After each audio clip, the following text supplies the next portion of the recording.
하나님 말씀을 같이 보시겠습니다. 신약성경 에베소서 3장 14절에서 21절 말씀이 되겠습니다.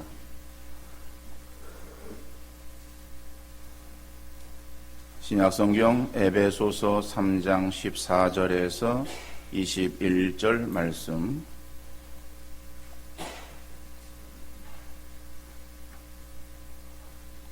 제가 읽어드리겠습니다. 이러므로 내가 하늘과 땅에 있는 각 족속에게 이름을 주신 아버지 앞에 무릎을 꿇고 비노니 그의 영광의 풍성함을 따라 그의 성령으로 말미암아 너희 속사람을 능력으로 강건하게 하시오며 믿음으로 말미암아 그리스도께서 너희 마음에 계시게 하시오고 너희가 사랑 가운데서 뿌리가 박히고 터가 굳어져서 능히 모든 성도와 함께 지식에 넘치는 그리스도의 사랑을 알고 그 너비와 길이와 높이와 깊이가 어떠함을 깨달아 하나님의 모든 충만하신 것으로 너희에게 충만하게 하시기를 구하노라.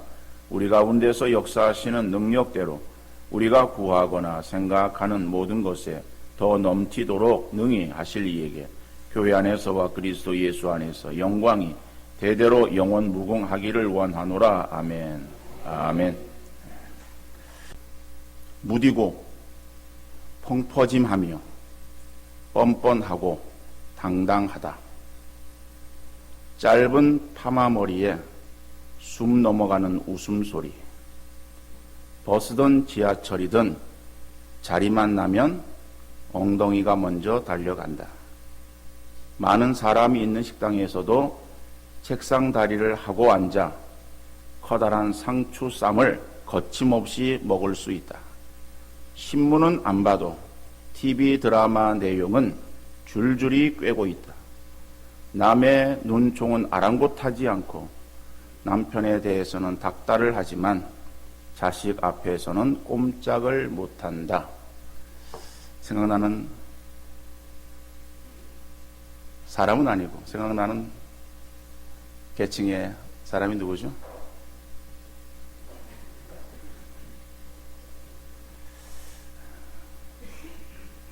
점심 식사를 하러 식당에 가보면 주 고객들이 바로 이 아줌마들이에요.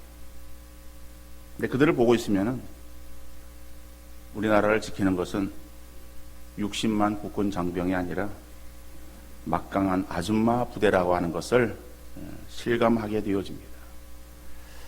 호를 가득 메운 사람들 중에 약간의 넥타이 부대가 있지만은 그들은 이 아줌마 부대 앞에서 고양이 앞에 쥐처럼 조용히 밥만 먹고 얼른 일어납니다. 이 아줌마 부대의 구력은 대단합니다. 불과 몇 명만 앉아도 주변을 아랑곳하지 않고 하하호하며 왁자지껄 큰 소리로 그들의 대화가 이어지지만은 누구 하나 거기에 대해서 이의를 제기하지 못합니다.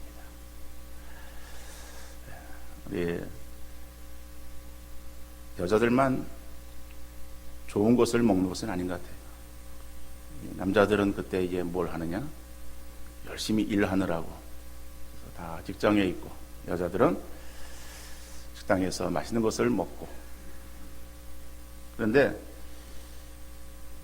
이 남녀를 불문하고 건강에 아주 지대한 관심들이 있어요.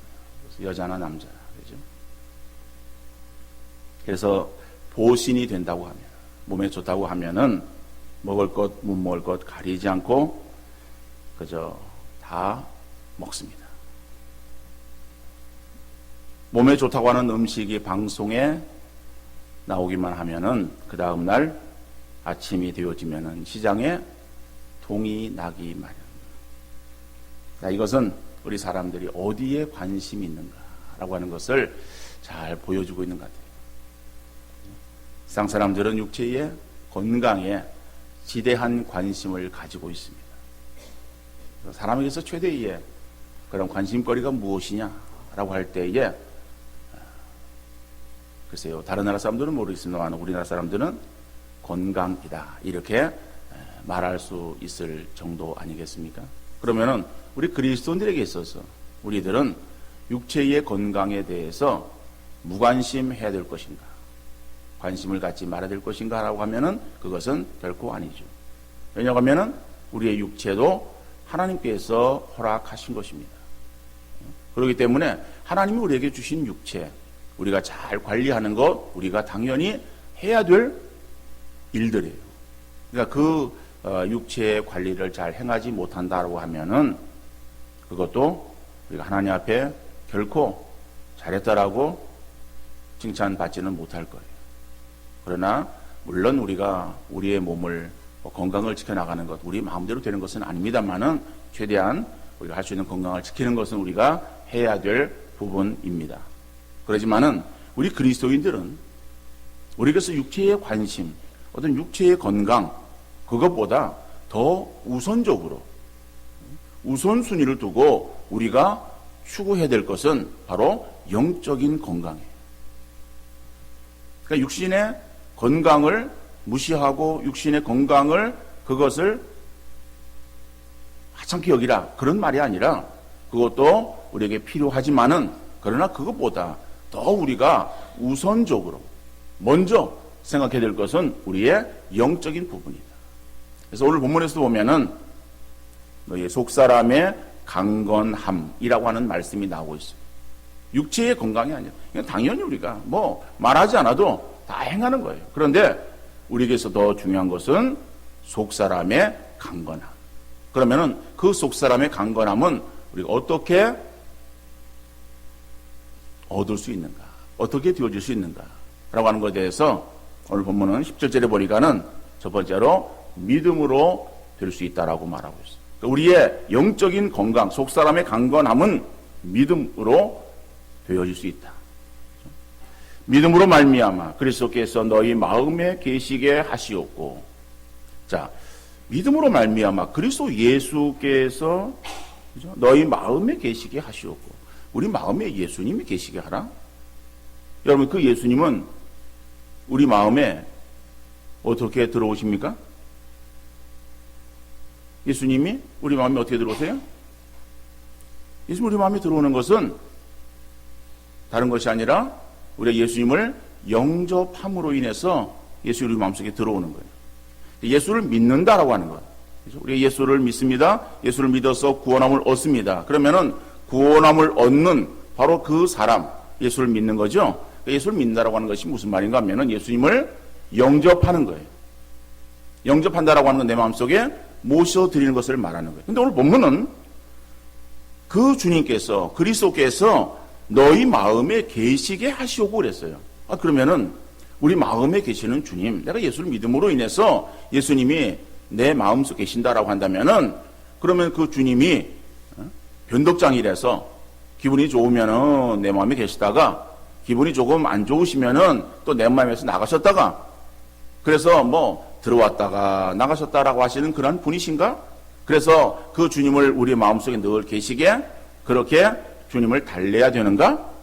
그런 의미의 말씀은 아니에요. 예수님은 우리 속에 우리가 믿음으로 주님을 영접했을 때에 주님이 우리 속에 계시는 거예요. 계시는 그 주님은 늘 우리와 함께 계십니다. 그래서 우리와 늘 함께 계시는 그러한 그 주님, 그것을 우리는 신학적인 용어로는 내주하시는 그리스도 이렇게 말할 수 있어요. 자, 어떻든 간에 내 안에 계시는 주님이에요. 그러면은 오늘 본문은 믿음으로 말미암아 그리스도께서 너희 마음에 계시게 하라라고 하는 이 말씀이 무슨 말인가? 자, 다시 말하면은 여러분, 믿음이라고 하는 것이 무엇인가? 믿음이라고 하는 것은요, 물론 여러 가지로 말할 수 있어요. 믿음이 무엇이냐라고 묻는 그러한 질문에 정의의 그러한 내용, 믿음에 대한 정의라고 이렇게 생각한다면은 우리가 잘 알고 있는 대로 히브리서 11장 1절에 나와 있어요. 믿음은 바라는 것들의 실상이요, 보지 못하는 것들의 증거라고 되어져 있어요. 그건 믿음의 정의야.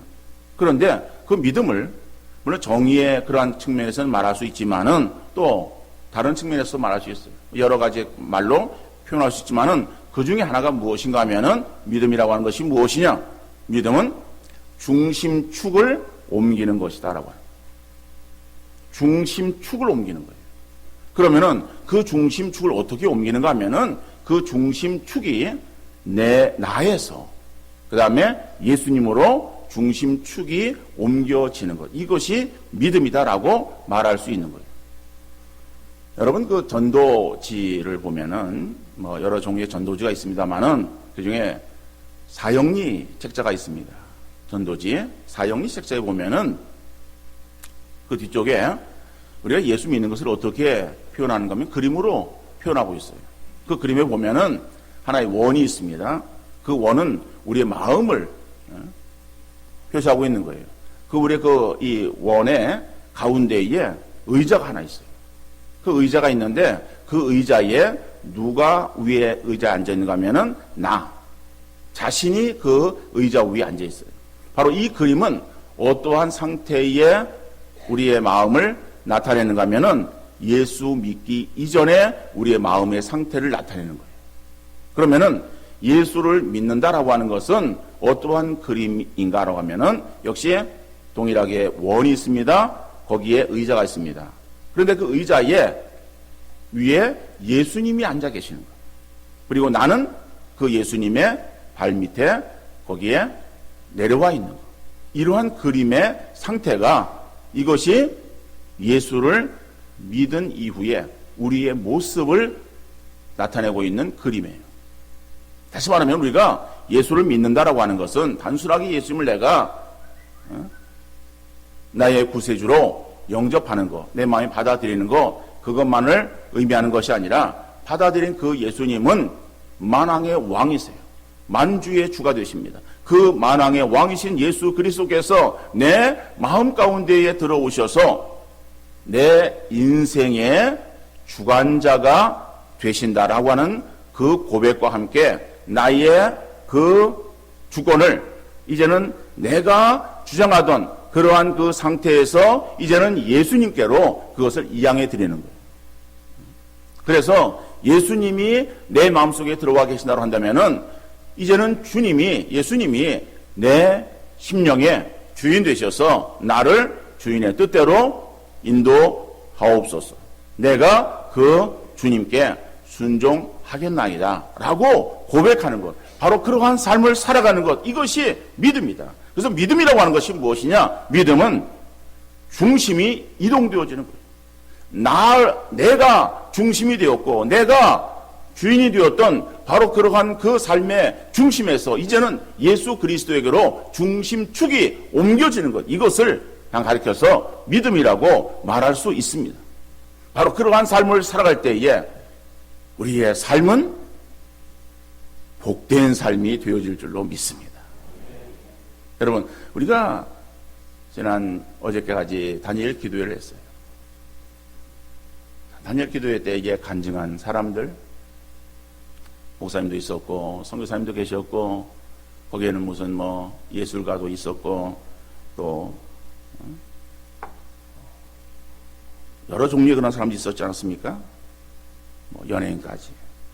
자, 이런 다양한 사람들이 나와서 그들의 신앙을 간증했어요.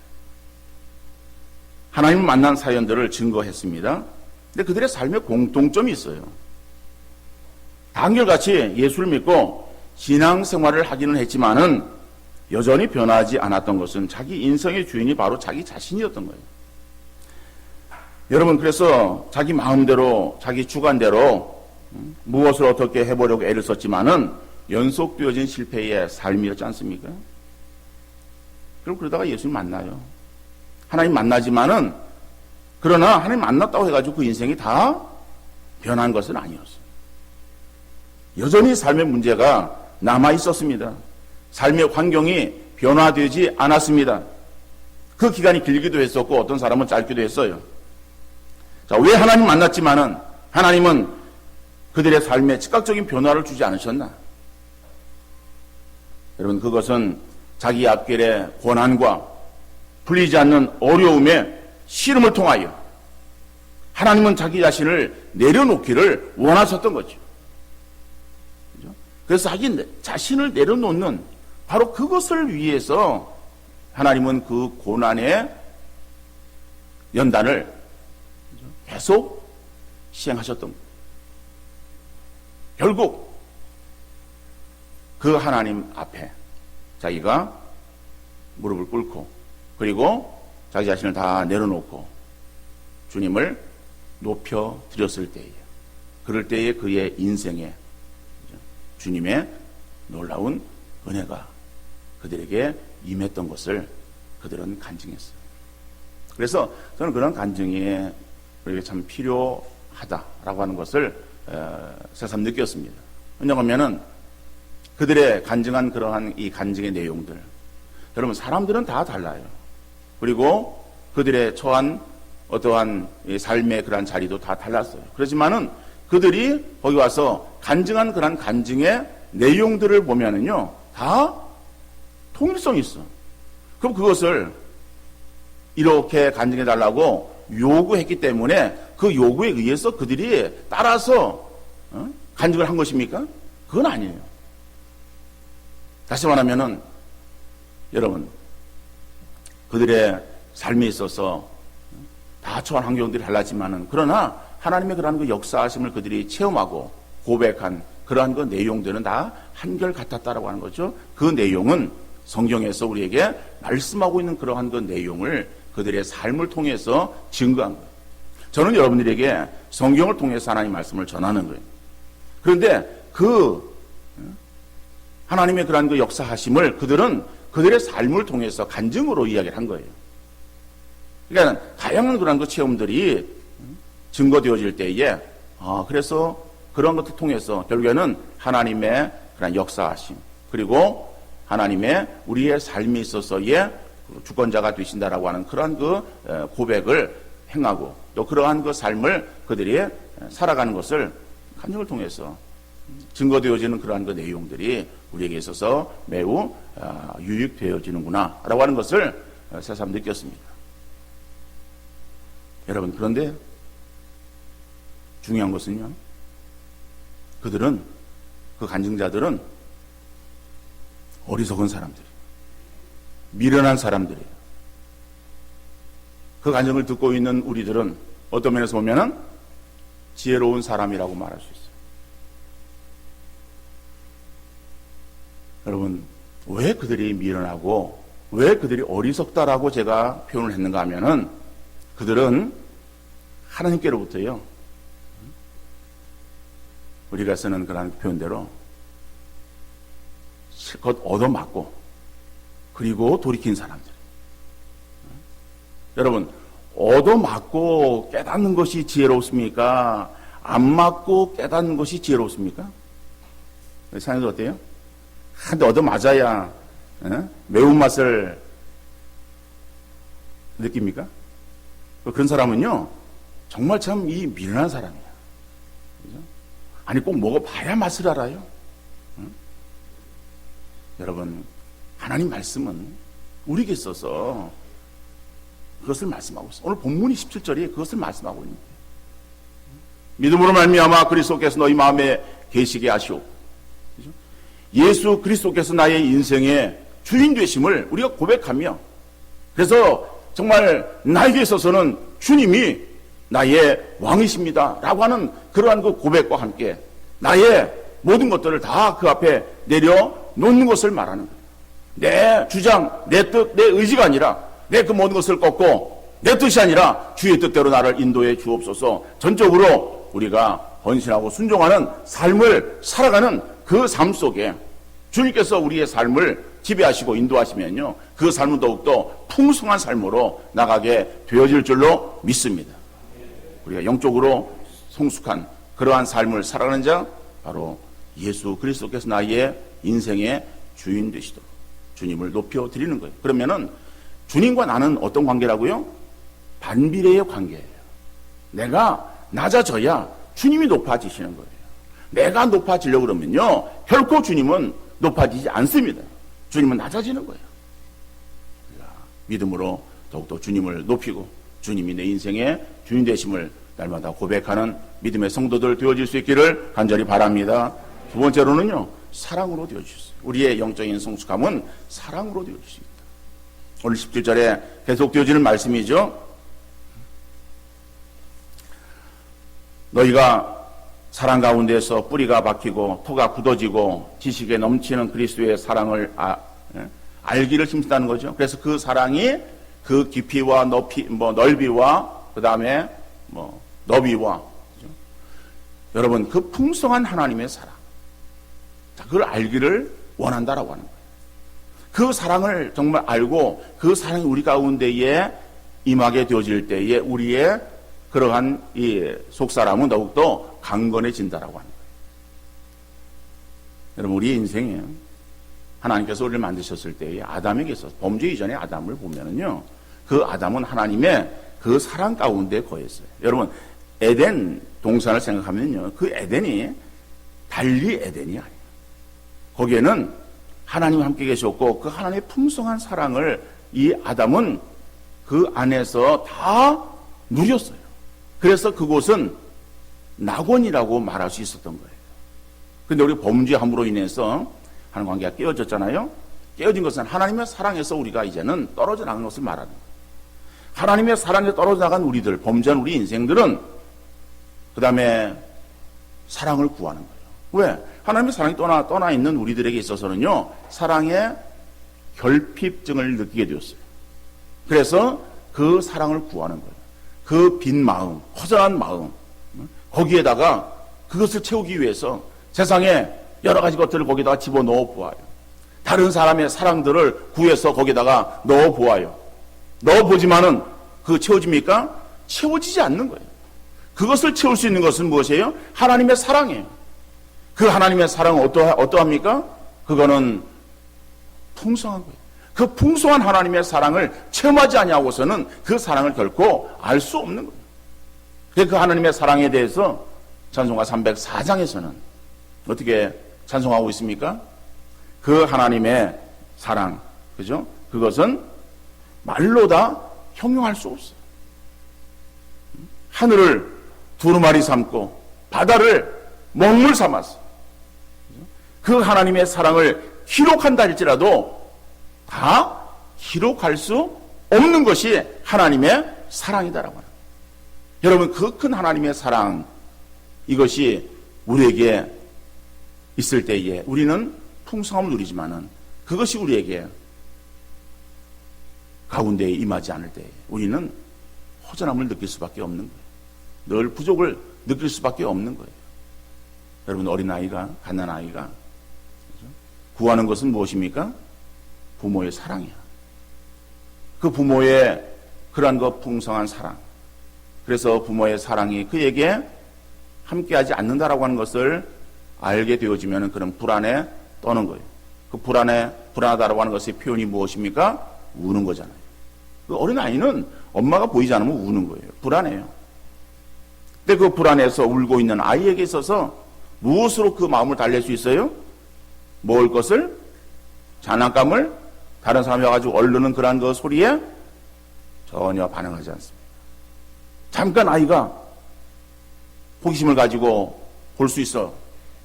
그러지만 다시 그 아이는 그 불안을 채우지 않았어. 계속해서 우는 거예요. 그런데 그 아이에게 있어서 엄마가 나타나요. 그리고 엄마가 그걸 안아줘요. 안아주면요, 그러면은 그 아이는요 아주 방긋방긋 웃어요. 그 엄마의 품 안에 안겨있는 그 어린 아이, 얼마나 행복해. 젖어있는 그런 그 모습입니까? 얼마나 그 만족해하는 그런 그 모습이에요. 이것이 하나님의 사랑의 풍성함을 체험한 그러한 성도들에게 있어서의 가질 수 있는 그러한 만족과 행복인 줄 믿습니다. 여러분, 그러면 그 하나님의 사랑, 그죠? 그 하나님 사랑을 알기를 힘쓰라 라고 오늘 본문은 말씀하고 있어요. 어떻게 그 하나님의 사랑을 우리가 알 수 있는가? 우리 하나님의 사랑을, 그저 하나님 사랑을 주옵소서 구하면 되겠습니까? 성경은 우리에게 있어서 그 방법을 말하고 있어요. 요한복음 15장 9절 10절 말씀 보니까는 아버지께서 나를 사랑하신 것 같이 나도 너희를 사랑하였으니 나의 사랑 안에 거하라. 주님이 우리에게 있어서, 물론 제자에게 하신 말씀이었었지만은 그러나 이 말씀 우리에게 주신 말씀 아니에요? 주님이 우리에게 있어서 나의 사랑 안에 거하라라고 말하는 거예요. 근데 그 거하는 방법이 무엇인가 하면은 내가 아버지의 계명을 지켜 그의 사랑 안에 거하는 것 같이 너희도 내 계명을 지키면 내 사랑 안에 거하리라. 너희가 내 계명을 지키면은 너희가 내 사랑 안에 거하리라. 주의 풍성한 사랑 가운데에 우리가 거할 수 있다라고 하는 거예요. 근데 그것은 어떻게 행하는가 하면은 주의 계명을 지키라라고 하는 거예요. 근데 여러분, 주의 계명을 지킨다라고 하는 것은 우리가 단순하게 그저 그 계명을 지키지 않으면은 내게 무슨 화가 임하고 주의 진노하심 가운데에 걸어 떨어질까봐 내가 두렵고 떨리는 마음으로 어쩔 수 없이 억지로 그 말씀을 지키는 것을 말하는 것이겠습니까? 내가 교회 나오지 않으면, 주일 교회 나오지 않으면은 두렵고 혹시 무슨 일이 생길까, 그런 어떠한 그 불안한 마음에 그저 마음이 안위를 삼기 위해서 교회에 나와서 예배를 드려야 됨을 말하고 있는 것입니까? 아니. 우리 행하는 것은요, 우리가 주님을 사랑하는 마음으로 주님께 예배 드려야 되고, 주님을 사랑하는 마음으로 주의 말씀에 순종하고 그의 계명을 지켜 행하기를 힘쓰는 우리의 삶이 되어야 될 줄로 믿습니다. 우리가 사랑하는 사람의 관계는 그렇잖아요. 사랑하는 사람의 관계 속에 있어서의 그 말은 우리가 귀담아 듣고 그것을 이루어 주려고 애를 쓰는 거예요. 마찬가지로 우리가 주님을 사랑하는 마음으로 주의 말씀에 순종하기를 힘쓸 때에 우리는 뭐예요? 주의 사랑 안에 거한다라고 말하고 있어요. 이것은요, 여러분이 사랑이라고 하는 것은 그래요. 사랑이라고 하는 것은 하나님의 사랑은 일방적이다라고 말하지만은요, 사랑은 쌍방적입니다. 그죠? 사랑은 결코 일방적이 아니에요. 사랑은 쌍방적이에요. 여러분, 내가 다른 사람을 사랑하면은요, 그러면 그 사람의 사랑을 내가 깨달을 수 있어요. 내가 다른 사람을 사랑하지 않으면은 다른 사람에 의해서 내가 사랑을 느끼지를 못하는 거예요. 여러분, 부부간에도 그렇잖아요. 부부간에 사랑합니다. 그런데 사랑이 식어졌어요. 여러분, 사랑이 식어졌으면은요, 그러면은 상대가 나를 사랑하는 것처럼 느껴집니까? 내가 상대에 대해서 사랑이 식어지면요, 상대도 나에게 대해서 사랑한다라고 하는 것을 느끼지 못하는 거예요. 내가 내 아내를 사랑하고 내 남편을 사랑하고 정말 사랑하면은요, 그러면은 그 상대가 나를 사랑하는구나라고 하는 그 사랑을 더욱더 우리가 크게 느낄 수 있어요. 그러니까 여러분들, 배우자를 바라보면서 왜 내 배우자가 마음이 변했나, 나를 사랑하지 않나 생각하지 마시고, 상대가 마음이 변한 게 아니라 내 마음이 변했구나 라고 하는 것을 느끼시고, 그죠? 배우자를 향해서 더 깊이 있게 사랑하기를 힘쓰는 여러분들 되시기를 바랍니다. 내가 사랑을 하면은요, 사랑이 느껴진다니까는요. 잘 모르면은요, 한번 해보세요. 잘 이해가 안 되면은요, 한번 뜨겁게 사랑해 보세요. 그러면요, 정말 배우자가 나를 정말 사랑하고 있구나, 우리 부모님이 나를 사랑하고 있구나 라고 하는 것을 우리가 깊이 느끼게 되어집니다. 하나님의 사랑도 마찬가지예요. 하나님의 사랑은 풍성해요. 엄청나요. 그 감당할 수 없는 그런 사랑. 근데 우리가 그 하나님을 향해서 우리가 사랑의 고백을 하고 사랑하지 않으면요, 하나님의 그 사랑이 엄청나다라고 하는 것을 우리가 제대로 이해하거나 깨닫지 못하는 거예요. 하나님이 나를 사랑하지 않는 것 같아. 그런데요, 우리가 하나님을 향해서 사랑하는 마음을 가지고 정말 사랑하면은요, 그러면은 그 하나님이 우리에 있어서의 정말 감당할 수 없는 넘치는 그러한 사랑으로 나를 감싸시고 나를 인도하시는구나 라고 하는 그 하나님의 사랑을 우리가 느끼게 되어질 줄로 믿습니다. 여러분, 그 하나님의 큰 사랑이 우리에게 있어서 체험되어지고 느껴질 때 우리의 삶은 얼마나 기쁘겠어요. 얼마나 행복하겠어요. 그죠? 우리 더욱더 영적으로 성숙한 그러한 우리 성도의 삶이 되어질 줄로 믿습니다. 여러분, 그런데요, 이러한 일들이 우리가 우리의 힘으로 할 수 없다라고 하는 거예요. 그죠? 오늘 16절 말씀 보니까는요, 그의 영광의 풍성함을 따라 그의 성령으로 말미암아 너희 속사람을 능력으로 강건하게 하시오며. 여러분, 우리 속사람을 강건하게 하는 것은 우리가 믿음의 요소가 있어야 되고 사랑의 요소가 있어야 돼요. 그런데 이런 것들이 우리의 힘으로, 그죠? 되어질 수 있는 것이 아니라 무엇으로 말미암아? 성령으로 말미암아. 그죠? 성령으로 인해서 우리가 이런 것들이 되어 결국에 우리의 속사람이 더욱더 강건해질 수 있다라고 말씀하고 있어요. 그러니까 우리가 더 힘써 구해야 될 것은 성령 충만을 구하는 우리 성도들 되어질 수 있기를 간절히 바랍니다. 성령 충만은 사모하는 자에게 허락하시는 거예요. 성령도 역시 우리 안에 거하고 계십니다. 예수를 믿는 사람은 이미 우리 가운데 성령이 거하고 계시는 거예요. 성경 보면은 성령으로 인하지 아니하고서는 누구든지 예수를 주라고 시인할 자가 없다라고 말씀하고 있어요. 그러니까 우리가 예수를 주라고 시인하는 거, 이것은 내 지식으로 되어지는 것이 아닙니다. 내가 잘나서 되어지는 것이 아닙니다. 성령께서 예정되어진 그러한 심령 가운데에 이미 역사하셔서 나로 하여금 그것을 믿게 하는 그러한 그 믿음을 고백하고 그 믿음이 있음으로 인해서 하나님께서 우리를 양자 삼아줘 주시는 거예요. 그래서 우리를 구원으로 인도하시는 거예요. 그러니까는 우리가 믿음을 가질 때에 예수 그리스도께서 또 성령께서 내 마음속에 계시는 거예요. 그러니까 성령이 내 마음속에 계신다. 계시는 그러한 그 성령이 그러면은 우리 가운데에 우리의 삶 속에 더 충만함으로 나타나야 되는데 그 충만함으로 역사하시는 성령, 이 성령은 인격의 하나님이세요. 그래서 우리를 강압적으로 몰아붙이시는 하나님이 아니십니다.